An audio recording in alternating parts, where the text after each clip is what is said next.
इससे कोई फर्क नहीं पड़ता कि आप कौन हैं, कहाँ से आए हैं, लेकिन इससे फर्क पड़ता है कि जो वैल्यू आप अपनी बिल्ड करते हैं वक्त के साथ, उससे आपको भी फर्क पड़ता है, उससे आपकी उस बिल्ड वैल्यू की वजह से सोसाइटी को भी फर्क पड़ता है। सो आपको 8 ये तरीके बताने जा रहा हूँ। अगर आपने इन 8 तरीकों को फॉलो करना स्टार्ट कर दिया, आपकी बहुत अच्छी क्लास की वैल्यू बिल्ड होगी। वंस याद रखिएगा, चीज की हमेशा वैल्यू की बात होती है, चीज हो, शख्स हो, कोई भी हो, इट्स ऑल अबाउट वैल्यू।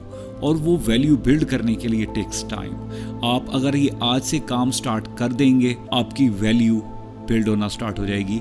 और जितनी बड़ी वैल्यू होगी, आपका कद भी उतना बड़ा होता जाएगा, आपका ऑनर में भी उतना बड़ा इजाफा होता जाएगा, और आपके पास अपॉर्चुनिटीज भी उस लेवल की आएंगी। Number 1, respect your words. आपके लिए सबसे जो पहला जो काम आपने माइंड में रखना है अपनी वैल्यू को बिल्ड करने के लिए, आपको इस बात का ख्याल होना चाहिए कि आपने जो भी कमिटमेंट करते हैं डे टू डे बेसिस पे, इट डजंट रियली मैटर कि वो किस कैपेसिटी का बंदा आपके सामने बैठा है, किस क्रेडिबिलिटी का बंदा बैठा है, लेकिन एट द डे एंड उसको ये आपकी तरफ से फील जानी चाहिए कि आप अपनी जबान के कितने पक्के हैं, आप अब जो प्रॉमिस हैं, आप उन प्रोमिस कितनी वर्थ रखते हैं। द मोमेंट आपने अपनी उस वैल्यू को लोगों में ट्रांसफर करना स्टार्ट किया, तो लोग आप पे आंखें बंद करके एतबार करना स्टार्ट करेंगे। और ये वैल्यू तो हमें हमारे नबी की जिंदगी से सीखने को मिलती है कि नबूवत से पहले ही लोग उनको सादिक और अमीन के नाम से क्यों पुकारते थे, क्योंकि उन्होंने अपनी उस कमिटमेंट की,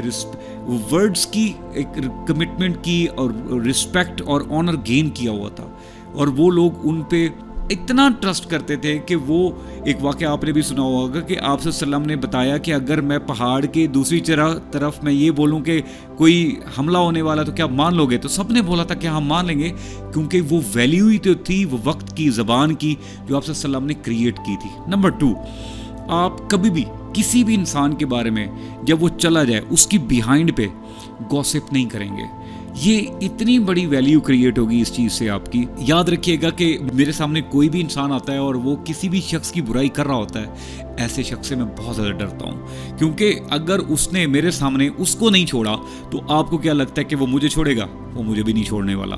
वो जब किसी तीसरे शख्स के बारे में के पास जाएगा तो वो मुझे भी उसी तरीके से गंदा करेगा जिस तरीके से उस पहले शख्स को मेरे सामने वो गंदा कर रहा था। सो टेक्निकली ये बैड वैल्यू कंसिडर की जाती है। आपका उसका अगर कोई शख्स आपको पसंद नहीं है, कोई चीज आपको समझ नहीं आती उसके, आप अपने दिल में रखें, लेकिन अगर आपने उसके बिहाइंड पे, बैक पे नेगेटिविटी फैलाने की कोशिश की, अपने दोस्तों में उसके बारे में बुराई करने की कोशिश की, गुनाह तो होगा ही होगा, लेकिन आपकी वैल्यू भी कहीं ना कहीं एक रॉन्ग मैसेज आएगा कि यार ये बंदा सही नहीं है, ये लोगों की बैक बाइटिंग करता है, गॉसिप कल्चर में इन्वॉल्व है, और ये चीज़ आपको ओवरऑल वैल्यू को डिस्ट्रॉय करने में काफ़ी ज़्यादा रोल अदा कर सकती है। सो आपने इस चीज़ से बचना है। तीसरा इंपॉर्टेंट पॉइंट है कि आप you have to learn to communicate effectively. Communication is not about only speaking, communication is all about what exactly you want to convey. You have to convey it in a very effective way कि अगला बंदा ना सिर्फ सुन ले, समझ ले, बल्कि उस पर आपको सही तरीके से रिस्पॉन्ड भी करे।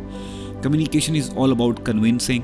Communication is all about silently understanding the messages from the people. और communication का मतलब ये भी है कि आप लोगों को कितना बेहतर तरीके से सुनते हो, ये भी communication है। ओवरऑल आपको communication की इस पावर को जितना बेहतर तरीके से आप इस पे काम कर सकते हैं, वो उतनी बेहतर तरीके से आपकी वैल्यू बिल्डिंग में ये एक बड़ा इंपॉर्टेंट रोल अदा कर सकती है। चौथा, stay composed.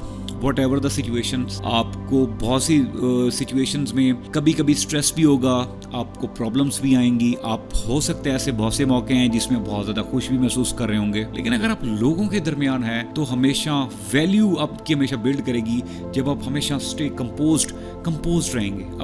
आपको अपने इमोशंस को ज़्यादा शो ऑफ नहीं करवाएंगे, क्योंकि जब हम एक्सट्रीम इमोशंस को शो ऑफ कराने की कोशिश करते हैं तो जो सम टाइम नहीं दिखाने वाली चीज़ें होती वो भी उस फ्लो में निकल रही होती हैं और लोग आपके वीक पॉइंट्स को जानना स्टार्ट कर देते हैं, और ये आपके लिए बहुत ज्यादा खतरे वाली बात हो सकती है। सो जब आप कंपोज रहते हैं तो कोई भी इंसान आपको जितना भी जानने की कुरेदने की कोशिश करेगा वो आपको एक हद से ज्यादा नहीं जान पाएगा। तो आपने हर सिचुएशन में कोशिश करनी है कंपोज रहना, ताकि लोग आपको एक खास नजर से, एक खास एंगल से ही देखें, दूसरे एंगल से देखने की जरूरत ना करें।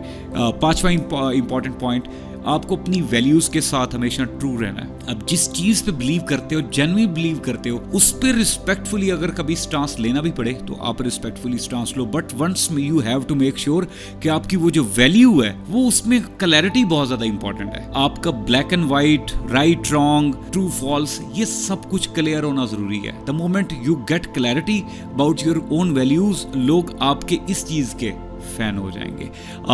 छठा इंपॉर्टेंट पॉइंट कि इंसान है, हमसे सबसे गलतियां होती हैं, सम टाइम आपसे भी होंगी। The point is whenever you commit mistake और आपको लग जाए कि हाँ ये मेरे से गलती हुई है, तो उसको जस्टिफाई करने की बजाय आप उसको ओन करें। और इनफैक्ट ओन करने का मतलब ये है कि उसकी रिस्पॉन्सिबिलिटी भी लें और उसको फिक्स भी करने की कोशिश करें। याद रखिएगा ये चीज़ बहुत बड़े बड़े लोगों में उस चीज़ की, इस एक वैल्यू की इतनी कमी और इस एक बात से उनकी इतनी मट्टी प्लीत होती है कि लोग उनकी इज्जत करना छोड़ देते हैं। और कांट यू बिलीव दैट कि अगर आप इस चीज़ को ओन करना स्टार्ट करेंगे, लोग आपकी हद से ज़्यादा इज्जत करना स्टार्ट करेंगे, because you make people feel that you are a human. और आपसे भी गलतियाँ हो जाती हैं, but the more important thing is कि एक तो गलती हुई, ठीक है, हो गई, उसको आपने एक्सेप्ट किया और ना सिर्फ एक्सेप्ट किया बल्कि आपने उसको फिक्स भी किया। ये इतना प्यारा मैसेज आप सोसाइटी में छोड़ते हैं कि उस आपके बारे में एक बेहतरीन मैसेज आता है कि यार ये बंदा एक सही ट्रैक पे अपनी चीज़ों को बड़े अलाइनमेंट और उसकी रखता है, और आपके बारे में एक ऐसा पॉजिटिव जेस्चर रहेगा कि लोग, आपका दुश्मन भी आपकी तारीफ किए बगैर नहीं रह सकेगा। सातवां इंपॉर्टेंट पॉइंट, अपने रिलेशंस पे, जो आपके बहुत करीबी हैं, जिनके साथ अपना मी टाइम स्पेंड करते हैं, फ्रेंड्स, फैमिली, जो आप वाकई जिन पे आप ट्रस्ट करते हैं, जिनके साथ बैठते हैं, जिनको अपना टाइम देते हैं, उस पर टाइम की, पैसों की, आपके पास जो भी रिसोर्सेज हैं उनकी इन्वेस्टमेंट किया करें। क्योंकि ये जो रिलेशंस हैं हमारी ज़िंदगी में है, और ज़िंदगी हमारी यू नेवर नो कब एंड हो जाए। तो एक प्यारी मेमोरी भी छोड़नी है, मैसेज भी लोगों को देना है कि हमारे जो करीबी लोग हैं हम उन पे इतना इन्वेस्ट करते हैं, क्योंकि लोग आपको सिर्फ देख नहीं रहे होते, लोग आपसे सीख भी रहे होते हैं। और आपसे जो छोटे हैं, जो आपकी आइंदा आने वाली नस्ल है, आपने उनके लिए भी तो एक मैसेज क्रिएट करना है ना, कि आप किस तरीके से लोगों पे, अपने स्पेशली करीबी लोगों पे, प्यारे लोगों पे आप एक इन्वेस्टमेंट करते हैं। और इट्स टोटली फाइन, बल्कि उस चीज़ में ऑनर महसूस करते हैं। Last but not the least, दोस्तों में या प्रोफेशनल ताल्लुकात हों या पर्सनल लेवल के ताल्लुकात हों, कभी भी उसमें जल्दबाजी नहीं करनी आपने, क्योंकि जब भी ट्रस्ट हमेशा बिल्ड होने में टाइम लगता है। Make sure of it, it takes time. और ये इन मोमेंट गेम नहीं है कि आप जाएंगे और आप उसको कहेंगे मेरे पे ट्रस्ट कर लो और वो बंदा ट्रस्ट कर लेगा। नो, इट्स लाइक आपका 2-4 बार मामलात होंगे, टाइम गुजरेगा तो एक दूसरे के साथ उठना बैठना होगा, बातचीत होगी, लेन देन होगा, वो आप उसको हर एंगल से जज करोगे। और उसके बाद अगर आप वाकई आप में ये चीज़ें क्रेडिबल हैं और क्रेडिबिलिटी है और आपको लगता है हाँ मेरे अंदर क्रेडिबिलिटी है, तो डेफिनेटली अगर वो है तो वो बोलेगी, वो डंका बजाएगी और ऑटोमेटिकली वो ट्रस्ट भी बिल्ड हो जाएगा। ये 8 चीज़ें आपने कर ली, आपकी खुद का खुद वैल्यू भी बिल्ड होना स्टार्ट हो जाएगी और आपका डंका दूर तक बजेगा। अपना ख्याल रखिएगा। Thank you.